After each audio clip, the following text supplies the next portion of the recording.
Alright, so I'm here in the new unit and we've just picked up the new car yesterday. So I figure it's finally time to show you what it is. You ready? It's not going to be very surprising. Predictable 350Z. Quite a lot of people guessed it in the comments on the previous videos. I know there are a lot of videos of other people modifying these on YouTube and some people drifting them as well. So yeah, it's not that special or unique, but it is going to be a good car to start modifying and drift. Like I said in some other videos, it's going to be a bit more hardcore than the 86. We're going to completely strip it out, bucket seats, harnesses, all the kind of stuff that I never really did on the 86 because I wanted it to kind of be like a decent road car still. Whereas this one's going to be just more completely focused on drifting.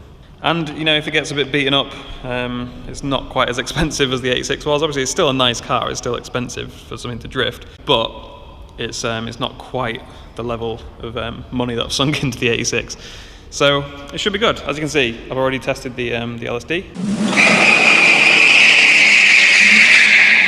So yeah, there's that. It's quite filthy at the moment because we had to drive it home in the rain yesterday. But when it's clean, it is actually a decent example. No issues anywhere that we can see. Drives nicely. Although I have only done like about 50 or 60 miles or something in it so far. But yeah, so far no issues. Did a few little skids in the wet and it was all right. But it's dry now outside, so gonna go take it for a spin, see what it's like for sliding around in the dry, completely stock. Because very soon we're gonna get to work on stripping it out and modifying it. I've actually already ordered a lot of the parts that are gonna turn up today, hopefully, and then we'll start installing them next week. So yeah, and also the lift is gonna be installed in about 2 weeks, I think. I had the site visit yesterday. Can't decide where to put it though. I don't know whether to put it at like an angle here or just straight here. I'm not sure. Like, there's not as much room in here as it looks like on video.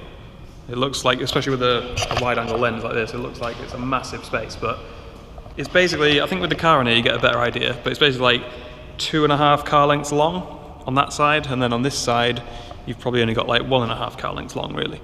So there's not a massive amount of space to work with. Like, obviously it's plenty for what we're going to do, like just messing around in the garage and working on cars, but it does need a little bit of planning if I'm ever going to have other cars and other stuff in here. I don't want to just stick the lift right in the middle and block the entire sort of place up. So yeah, we'll sort that out. But for now, let's go take it for a spin, see what it's like in the dry. Alright, so we've come for a quick drive to see what the car is like as standard. Obviously it's not going to stay stock for very long, but I'll give you my impressions on what it's like just for road driving and the occasional skid as it comes from the factory, because this car is completely stock. As far as I know, there's no obvious modifications. It wasn't listed as having any modifications, so I think it's pretty stock. It doesn't feel like there's any harsh suspension or anything like that. So yeah, let's start with suspension. It's pretty soft on the road, but it seems to corner all right. I mean, obviously I've not thrown it around much yet. Like I say, these are going to be first impressions. I'm not going to give like a well-rounded review on it because I've had it for less than 24 hours. So yeah, initial impressions are that the suspension seems a good mixture between, like, you know, it seems to corner okay, it feels okay, and it's also soft enough to soak up most of the bumps. The steering felt a little weird to me at first, like, it felt sort of kind of like numb in the middle, and then once you loaded it up a bit, then you got like a decent amount of feedback, but maybe that was just the road conditions, maybe it's just the tyres, I don't know. Like I say, it's not going to be a well-rounded opinion piece, this. The gear shifter I really like. It's kind of similar to the 86, and it's quite short and sort of snappy and quite almost like clunky. Like, it sort of goes into gear with a bit of a notch, which sounds bad, but it's actually quite a sort of satisfying feeling. And I think it's better than the 86 overall, this transmission, like in terms of how it feels and how quickly you can shift.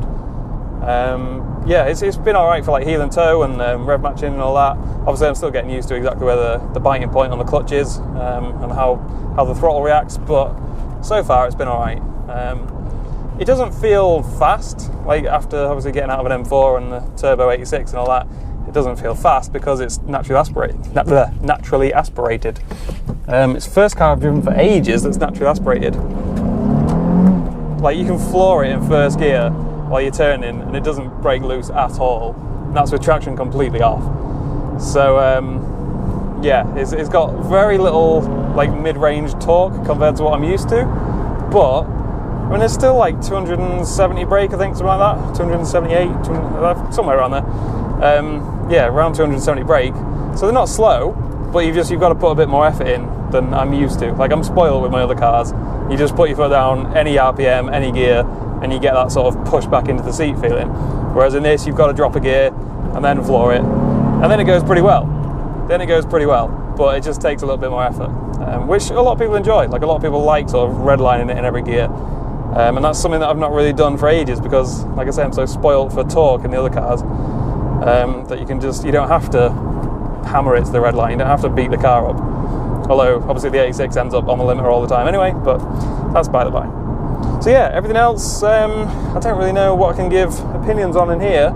The interior is like kind of typical JDM interior, really, like kind of like a lot of sort of cheap plastics, but I think it looks overall pretty decent. Like obviously it's not like Audi quality or anything, you're not going to get anything, you're in a Bentley, but it's serviceable. I think it's not bad. Although Bald Yoda, one of my friends, he got in it and was like, oh, it's horrible.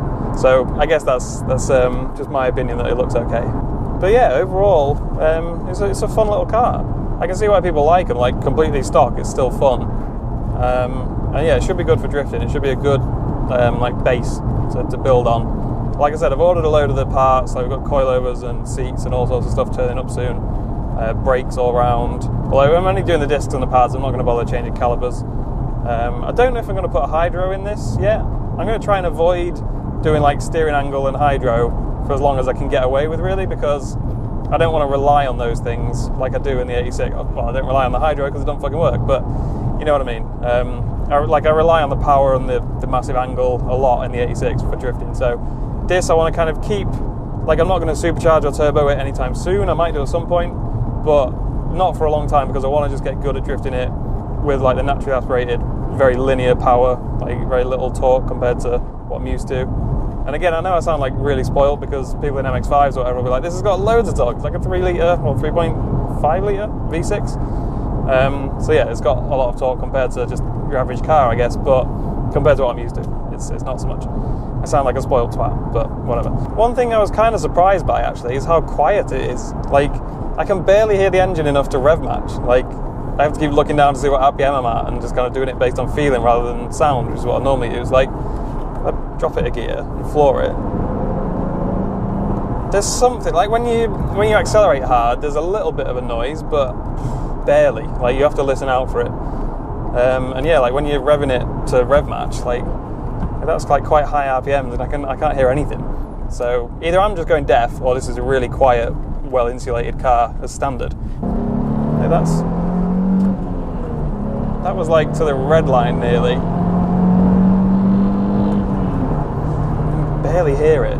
Like, it is weird. So definitely going to get an exhaust. I don't know if I'm going to like spray paint the outside of it or not, or wrap it or whatever. Like I don't think so, but it is a really boring colour, isn't it? Like the only ones for sale within like 100 miles of me were all silver.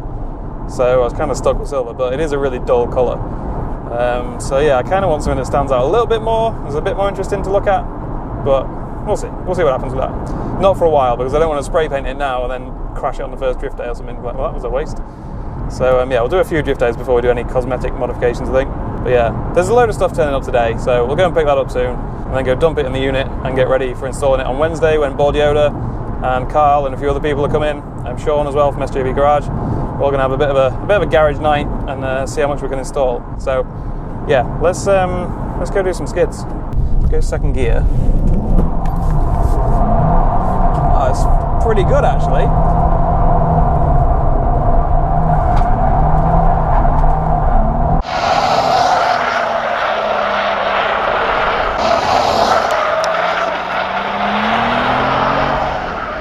Actually better than I was expecting, to be fair, for sliding in the dry. You don't have to give it much.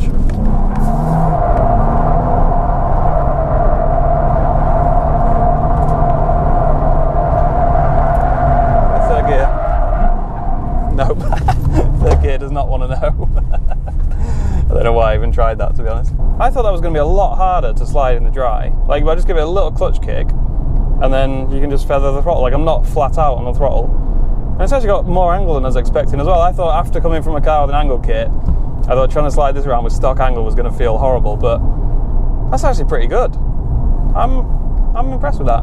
I think that's going to be a lot of fun on drift days. I think you could probably drift it in third gear without too much effort as well. Like, oh, something just fell off. God. No, I think it was a stone. Yeah, I think you could drift it in third gear without too much of a problem. I'm happy with that. I'm genuinely surprised. I thought it was going to be a lot more effort. and a lot harder to actually slide. But it's fine. 2 hours later. Stuff happened. While the camera was off, stuff happened. I went and collected some parcels, and it turns out lots of modifications in them for this car. Who knew? Who knew? I don't actually know exactly what's in there, because there's some stuff turning up on Monday, some stuff turning up next week, or after Monday, and yeah, some stuff turned up today, obviously. So it's going to be a bit of a surprise for me, what's in the boxes. Also, 10 out of 10 for practicality in this car. 10 out of 10. Couldn't fit either of them in the boot, so got a new passenger, a new cardboard passenger. Gonna go and drop these off at the unit. I'm not gonna show you what's in them today, or start installing them today. That'll be the next video. Well, it won't be the very next video. The very next video will be a drift day that I did yesterday in the GT86. It was at Santa Pod, and it was quite good because we got a few laps in the dry in the morning. I've not actually drifted in like bone dry conditions for ages, and then we got a full afternoon of pouring down with rain. So yeah, at least we got a change in conditions, mixes things up a bit. But yeah, that should be out pretty soon. Oh, I keep fucking... Sorry. The windscreen wipers and the indicators on this car, because it's a Japanese import, the opposite way around to every other car I've ever driven in my entire life. So every time I go to indicate right, I actually just put windscreen wipers on, which is really annoying. And vice versa. When I go to indicate... No, when I go to put the windscreen wipers on, I indicate. So yeah, it's confusing my poor little brain at the moment. Anyway, where was I? Yeah, next video, GT86 drift day, and I got the pedal cam working finally, so you can actually see what I'm doing with my feet. Turns out not a lot, because I'm kind of spoiled for power in that thing, and lack of grip, so yeah, I don't really have to do a lot with my feet. But I did get some left foot braking in there, some clutch kicks and stuff, so hopefully it'll be a little bit more interesting than the normal videos, but you'll have to let me know. So yeah, I'm going to go drop these off, and then like I say, in a couple of videos time, you will see what's in the boxes, and we'll be installing them, so that should be fun. But yeah, I will see you there.